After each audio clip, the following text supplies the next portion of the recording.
Bonjour frères et sœurs, bienvenue à cette nouvelle exhortation. Nous rendons grâce à Dieu parce qu'il nous a permis d'être ici une fois de plus. Frères et sœurs, c'est toujours un plaisir de pouvoir être ici, là, de nous retrouver et de partager la parole tout ensemble. Euh, Nous avons commencé une étude depuis cette semaine. Nous allons clôturer aujourd'hui. C'est vrai, nous n'entrons pas en profondeur. Le Seigneur va nous permettre et nous aurons le temps d'entrer en profondeur. Parce que très souvent, cette étude a pour but de nous édifier, de nous montrer où viennent parfois nos challenges. Parfois, nous sommes en train de combattre des choses, nous prions, nous gênons, nous faisons des choses, alors que ce qui nous condamne, c'est notre bouche. Parce que la parole de Dieu dit que la bouche qui parle faux ne cesse de pécher. Parfois, ça dépend de ce que nous avons fait dans le temps, de nos actes, de nos actions, de nos faits et gestes, de nos paroles.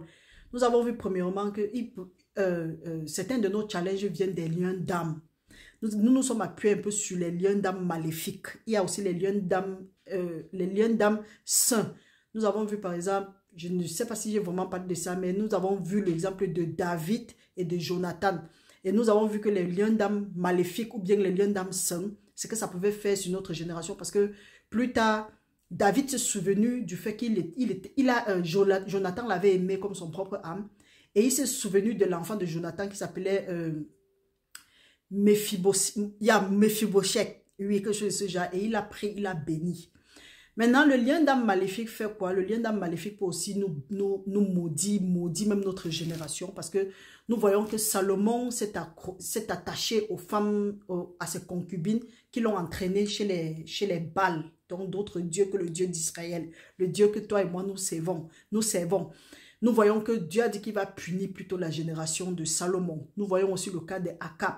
Dieu a dit que, ok, il va punir les fautes du roi Akab, le mari de Jézabel, sur sa descendance. Donc nous voyons ce que les liens d'âme peuvent causer dans nos vies. Et nous avons vu qu'il y a beaucoup de choses que nous perdons à cause de ces liens d'âme-là. Parce que la parole de Dieu dit que l'homme et la femme vont former un. C'est aussi comme ça là que... Et quand Dieu dit que ne vous mettez pas sur un même jour qu'avec les païens, c'est pour dire qu'une fois, il y a des endroits où quand tu es, les liens d'âme se forment. Et là maintenant, tes bénédictions sont réclamées de l'autre côté. Par ignorance maintenant, tu subis quelque chose que tu ne devais pas subir. Donc, en tout cas, nous aurons, avec l'aide de Dieu, à la lumière des Écritures, nous aurons à entrer dans la profondeur de la chose. Présentement, nous sommes en train de faire ça un peu superficiellement. Plus tard, nous avons parlé des accords et des alliances. Accords, alliances, il y a certaines alliances, certains accords que nous avons tissés. Ça peut être avec des idoles. Peut-être nous sommes allés dans les endroits où Dieu a dit que n'allez pas là-bas. Là, des alliances se sont tissées. Nous avons mangé des nourritures sans prier, sans jeûner, sans sanctifier, pas sans jeûner. Ce qui fait qu'il y a des choses, des envoûtements, des incantations qui ont été faites. Ça a tissé des alliances. Nous avons tissé des alliances avec ces choses-là. Il y a certains accords que nous avons donnés notre approbation, que ce soit dans les rêves, que ce soit physiquement comme ça. Nous avons fait des choses, nous avons accepté des choses et ça... Donc, nous avons accepté des choses qui aujourd'hui jouent contre nous. Peut-être à l'instant, là, nous acceptions parce que nous étions dans les difficultés. Ou bien nous sommes allés dans des endroits. On a dit que tu vas faire telle chose, telle chose, telle chose. Tu as dit oui. Aujourd'hui, tu n'arrives pas. Ou bien aujourd'hui, tu as donné ta vie à Dieu et tu as oublié ça. C'est ce qui fait que l'ennemi utilise. C'est pourquoi la parole de Dieu dit que l'acte dans les ordonnances nous condamnait. Il nous utilise. Nous pouvons lire ça dans Colossiens 2, à partir du 13 jusqu'au 15. Donc, il faut proclamer ça maintenant. Il faut demander à Dieu de te rappeler. Dieu dit que, invoque-moi le jour de la détresse et je vais te rappeler les choses que tu ne connais pas. Je vais te montrer les choses que tu ne connais pas. Donc, ça ne sert à rien de beaucoup prier, comme je le dis toujours. Et je continue à le dire. Quitte à ce qu'on dise que, pourquoi tu dis que les gens doivent pas prier? Je ne dis pas de ne pas prier, mais il faut prier avec de l'intelligence. Parce que Dieu ne dit pas que son peuple est détruit parce qu'il ne prie pas. Mais Dieu dit que son peuple est détruit parce qu'il manque de la connaissance. Donc, si tu n'as pas la connaissance, il y a certaines choses que tu ne vas pas pouvoir... Tu vas prier, mais tu seras en train de taper dans le vide. J'ai un frère qui parle trop de taper poteau. Donc, tu vas prier, mais tu vas taper poteau.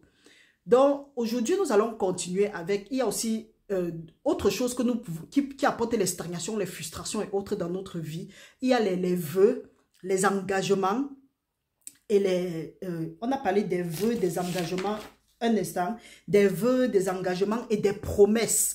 Il y a des promesses que nous avons faites, il y a des engagements que nous avons, en tout cas nous avons pris des engagements et nous avons aussi fait des vœux. qui aujourd'hui nous n'avons pas accompli, nous n'avons pas respecté ça et l'ennemi utilise ça parce que c'est une loi divine. Donc frères et sœurs, venons ensemble, demain samedi, nous allons prier et nous délivrer de ces choses-là parce que Dieu savait que ça devait se passer. Donc si ça se passe même, Dieu a pourvu la solution. Ça ne sert à rien de passer le temps à prier. Souvent nous prions, nous recevons la réponse, mais nous continuons à prier comme si nous n'avons pas reçu la réponse. Donc venez ensemble, on va bavader, on va parler et on va voir comment est-ce qu'on va annuler ça de nos vies une fois pour toutes. Et pour le jeûne de 21 jours, frères et sœurs, je vous encourage à prendre part. Invitez d'autres gens. Les exhortations et les prières, c'est très très édifiant. Venez et on va faire ça ensemble. Et Dieu va nous bénir. Bien, frères et sœurs, aujourd'hui, comme nous avons dit, nous allons parler des engagements, des promesses et des vœux. La parole de Dieu nous dit dans Jacques 5, verset 12. La parole de Dieu dit, nous pouvons lire. Avant toute chose, frères, ne jurez ni par le ciel, ni par la terre, ni par aucun autre serment, mais que votre oui soit oui, que votre non soit non, afin que vous ne tombiez pas sous le jugement. Nous sommes nombreux parfois à dire oui, soit on dit oui, soit on dit non, ou bien on dit oui, non. Ou on dit oui, mais dans notre tête, on sait que c'est un non. Frères et sœurs, nous sommes en danger, parce que quand on dit que nous tombons sous le jugement, c'est pour dire quoi? La loi que Dieu a déjà établie, a préétabli même avant la fondation du monde, qui est dans la Bible, qui est cette loi spirituelle, ça nous condamne déjà quand nous ne pouvons pas maintenir notre oui. Et généralement, les gens prennent des engagements un peu à la légère. On prend les engagements à la légère, que oui, parfois on veut seulement se débarrasser de quelqu'un. La personne dit peut-être que tu vas faire telle chose, tu dis oui, parce que tu veux te débarrasser. Faisons très attention, parce que voilà les choses que nous avons acceptées. Aujourd'hui, ça pèse sur nous. Quand parfois tu fais appel à quelqu'un, il te dit que non, je disais ça comme ça, là, vous aimez trop banaliser. C'est ce qu'on croit que c'est banal, là, que l'ennemi utilise pour nous détruire. Peut-être tu as donné ton engagement quelque part. Je parle aussi aux gens qui font, à ceux-là, tout comme moi, qui peut-être dans le temps a pris des engagements et aujourd'hui tu as donné ta vie au Seigneur, tu te dis que les choses vont aller normalement, mais à cause de ces engagements-là, aujourd'hui tu te retrouves coincé. Qu'est-ce qu'il faut faire? Il faut te secouer. La parole de Dieu dit que si tu as pris l'engagement envers ton frère, donc débarrasse-toi, bats-toi, enlève ça. Nous pouvons lire ça dans Proverbe, il faut tout faire pour secouer ça sur toi. Parce que quand tu prends un engagement et que tu n'honores pas, tu tombes directement sur le jugement. Donc, comme nous disons que nous avons pris les engagements, ça peut être des engagements, peut-être tu as dit peut-être que ok, tu t'engages à vivre avec tel homme ou avec telle femme. Parfois même, vous n'êtes pas mariés. Mais les gens malins, donc ils veulent utiliser notre ignorance. Ils te disent par exemple que, surtout les hommes, ils savent ça. Ils disent que tu t'engages à m'épouser. Peut-être sur le champ, peut-être tu traverses les moments difficiles ou bien tu as quelque chose où tu ne t'en rends même pas compte. Il vient, il te persécute, peut-être parce qu'il t'a donné un fameux cadeau. Il te persécute, il dit que tu vas m'épouser. Tu dis oui. Tu vas... si un jour on n'est pas ensemble, est-ce que tu vas m'attendre? Tu dis oui. Et autant de trucs. L'ennemi, même si tu dis oui, après tu brises.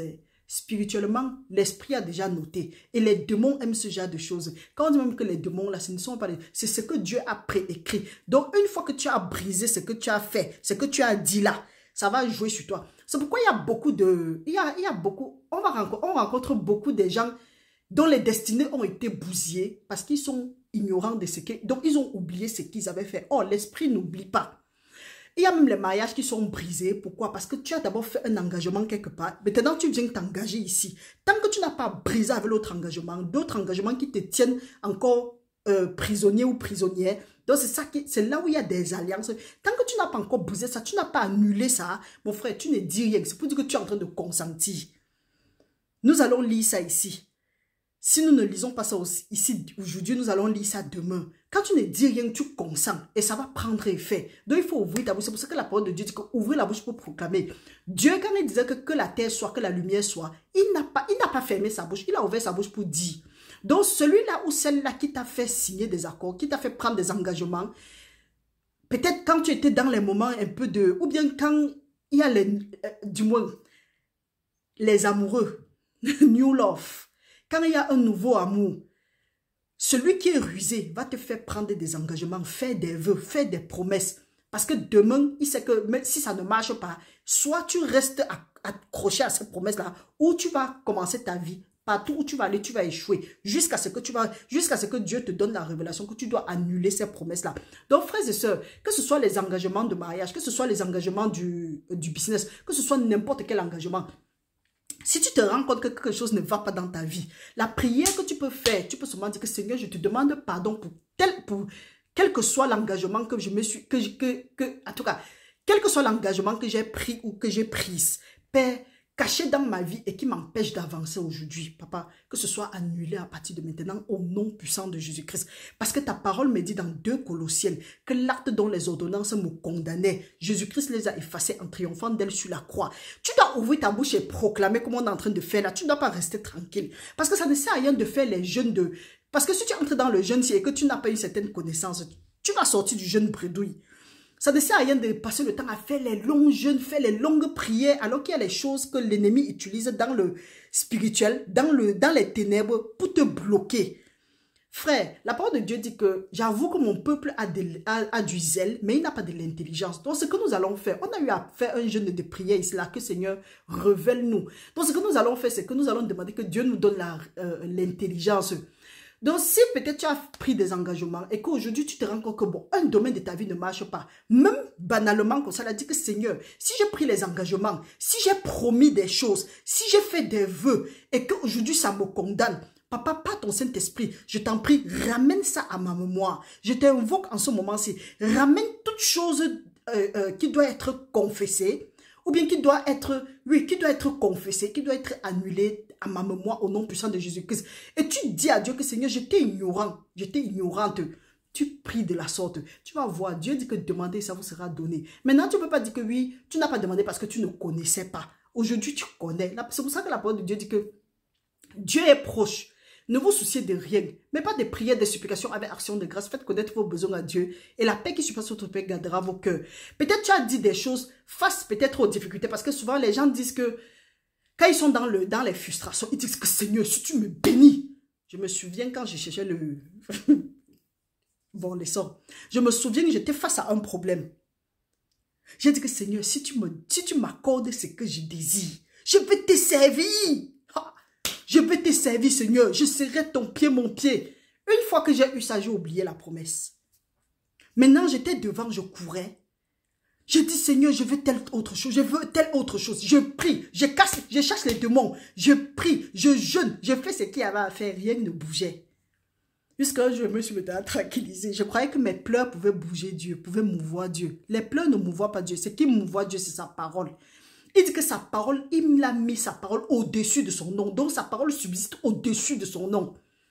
Quand je me suis ressaisie, j'ai dit que Seigneur, voilà. Père, aide-moi. Parce que pourquoi? Parce que l'Esprit de Dieu avait parlé à mon esprit. Est-ce que tu as d'abord arrangé ce que tu avais fait à Dieu? Je suis tombée sur Ecclésiaste. Nous allons lire ça ensemble.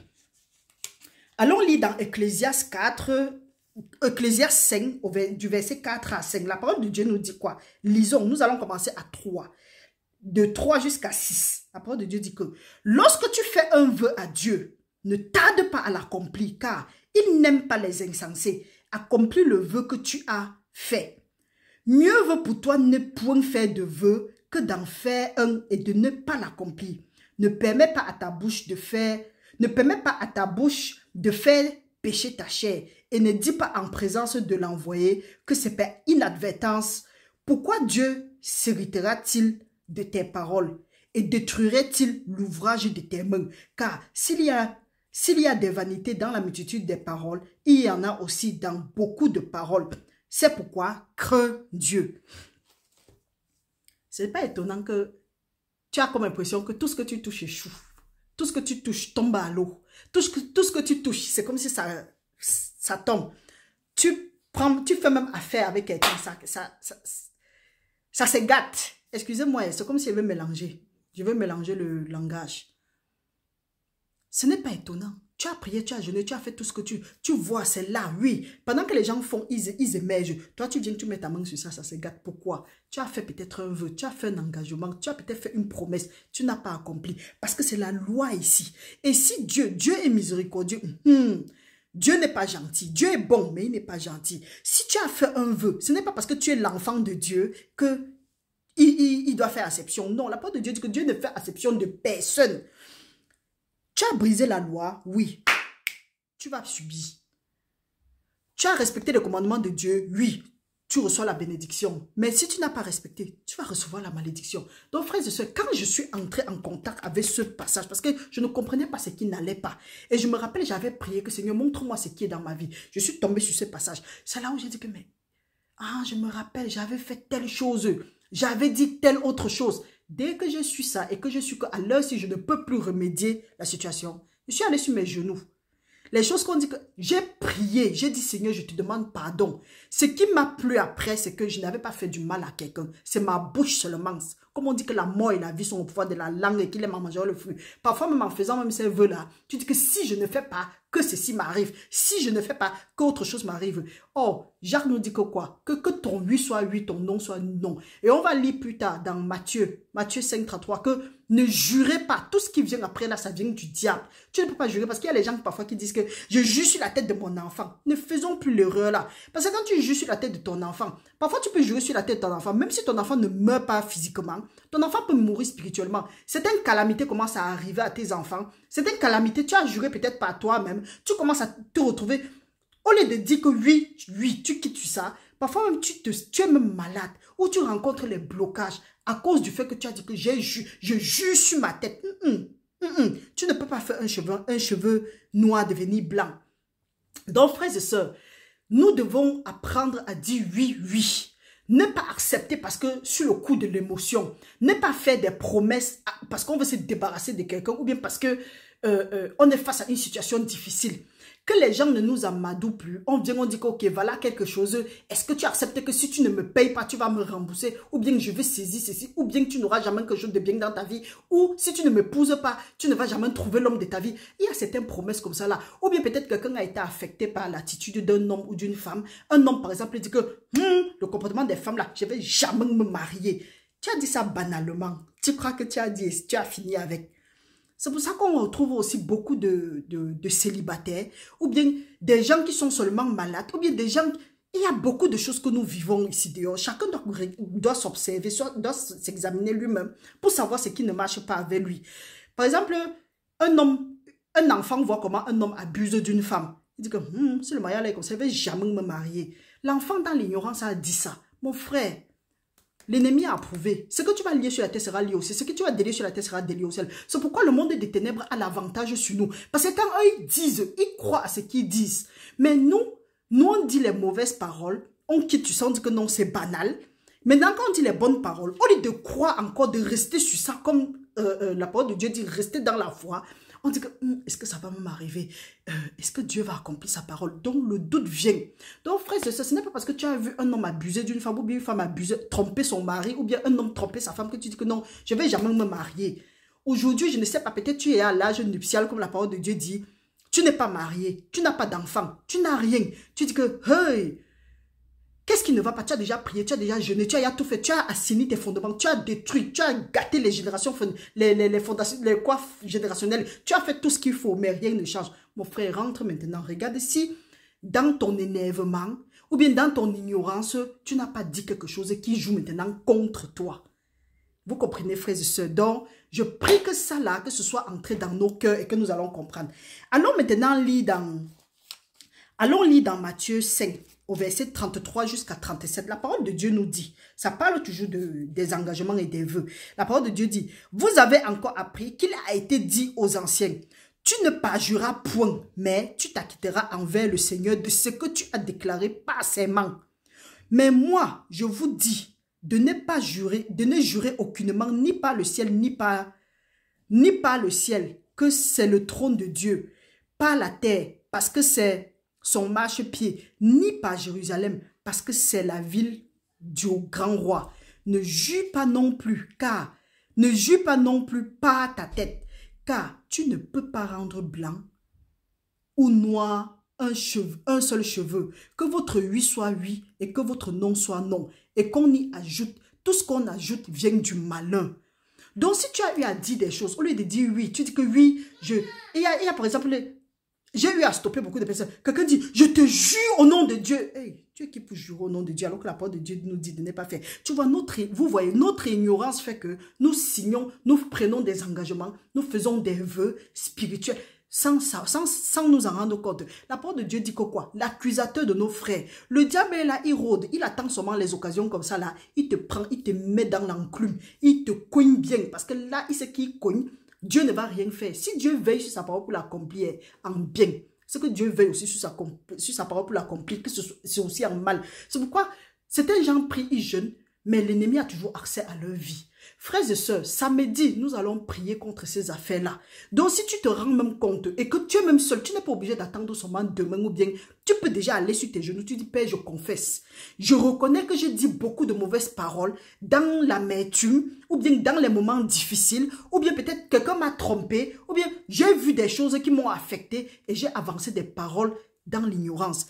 J'ai trop parlé parce que la parole de Dieu dit que de l'abondance de la bouche sort aussi des mauvaises paroles. Que nous ne devons pas nous engager à dire n'importe quoi. Nous pouvons lire que c'est un piège pour l'homme que de prendre les choses à la légère. Frères et sœurs, tu pars sur tes genoux, tu dis que frère, Seigneur, tu as dit que celui-là qui avoue ses péchés, les délaisse, obtient miséricorde. Père, accorde-moi ta miséricorde maintenant. Et la parole de Dieu dit que quoi? La miséricorde est sans jugement. Donc, peu importe le jugement qui pesait sur toi, peu importe le oui et le non que tu as apporté, que tu as mis dans ta vie là, ou bien ce qui est venu après, tu es tombé sous le jugement. Maintenant que tu demandes la miséricorde, frères et sœurs, sachez que quand tu demandes la miséricorde, même s'il y avait n'importe quel jugement, le jugement est fini. Tu viens maintenant, tu dis que Seigneur, je te remercie. Tu commences à annuler. Tu dis toute parole que j'ai dit et qui pèse sur moi aujourd'hui. J'annule ça au nom puissant de Jésus-Christ. J'annule, tu détruis, tu renonces. Et pour les femmes mariées, hommes mariés, autres, il y a des choses peut-être que dans la colère, tu as dit, ton mari aussi a dit, ou bien tu as dit des choses, ton mari a écouté, il n'a rien dit. Allez vers vos maris.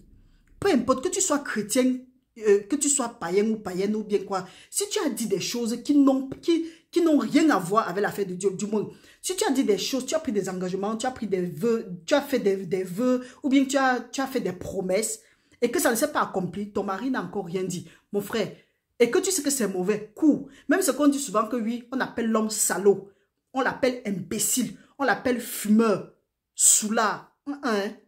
Rentre maintenant, dit que, mon gars, il faut annuler les paroles là que j'ai dit. Et toi, tu commences déjà à annuler parce que nous allons lire demain. Nous allons voir que quand il ne dit rien, il vient en accord avec. Donc, il ratifie, il approuve. Et ce que tu as dit, que ce soit chez lui ou bien chez toi, ça va venir en accord. Ça va se manifester. Donc, beaucoup de choses, nous sommes ignorants. Ou bien tu passes le temps à dire que ton mari est monté, ton mari est descendu. Ça va se manifester. J'espère qu'avec ça, vous avez été un peu édifiés. Nous prions seulement Dieu. Nous allons trouver le temps d'aller un peu en profondeur. Donc, frères et sœurs, que ce soit les engagements, les promesses, ne laissez personne vous obliger à faire des promesses, des vœux ou des engagements. Nous allons un peu aller en profondeur avec la grâce de Dieu. Et nous allons voir comment est-ce qu'il faut annuler ces affaires-là. Parce que Dieu, la parole de Dieu nous montre dans Ecclésiaste que quand tu n'accomplis pas tes vœux envers Dieu, il va détruire l'œuvre de tes mains. Il va détruire l'ouvrage de tes mains. Parce que Dieu dit que, dites que le juste prospérera parce qu'il va jouir du fruit de ses mains. Mais pourquoi est-ce que tu touches les choses, ça tombe seulement? Il faut regarder s'il n'y a pas une promesse quelque part que tu as fait à Dieu et tu n'as pas accompli. Et ne laissez pas, et il y a aussi les manipulateurs, les soi-disant hommes de Dieu, ou bien ce sont les hommes de Kilo, les hommes et les femmes. Ils vous obligent à prendre des engagements dans le ministère. Quand vous prenez les engagements contre votre gré, après quand vous ne pouvez pas honorer ces engagements-là, peu importe là où tu pars, c'est comme s'il te maudit et ça te poursuit. Ce n'est pas que lui te maudit, ça te poursuit. C'est toi-même qui as ouvert ta bouche, tu as pris un engagement que tu ne respectes pas. Ce qui fait que tout peut se passer dans ta vie. Parce qu'on a vu des gens partir, après ils rentrent, ils disent que oui, ils viennent demander pardon à leur père spirituel et autres. C'est pour ça que les affaires de père spirituel, il faut d'abord laisser ça. N'appelez personne sur la terre votre père. Allez vers Dieu. Allez vers Dieu. Le Coran même les a exposés. Parce que les pères spirituels, les mères spirituelles n'étaient pas à mesure de couvrir les autres. Allez vers Dieu. Et si tu as fait un engagement peut-être dans une église ou bien quelque part, je ne sais où, comment ça, et que tu n'as pas respecté cet engagement, comment ça dit que Seigneur, pardonne-moi. Seigneur, pardonne-moi, accorde-moi ta miséricorde. Tu commences à crier, tu vas voir comment est-ce que les choses vont aller. Restez bénis au nom puissant de Jésus-Christ. Partagez la vidéo, mettez j'aime et que le Seigneur continue à nous fortifier. Nous nous retrouvons demain à 20h de France. Restez bénis, frères et sœurs, au nom de Jésus-Christ. Amen.